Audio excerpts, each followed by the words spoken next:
So, is an action camera that's $14 worth what you pay for it? Hell yes, it is. And I'll tell you why. The accessories themselves are worth way more than $8. As you can see, I didn't lose my mount didn't fall off my car. It actually, the mounting equipment and the camera shell and case, phenomenal.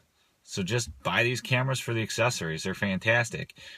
Video quality, sound quality, well, you get what you pay for, but it's definitely just the fact that it works. The fact that it works is worth $14. So here's some clips I got, some back exhaust audio, as well as driver side mounted view for you. So if you guys drop off in 30 seconds, my feelings will not be hurt.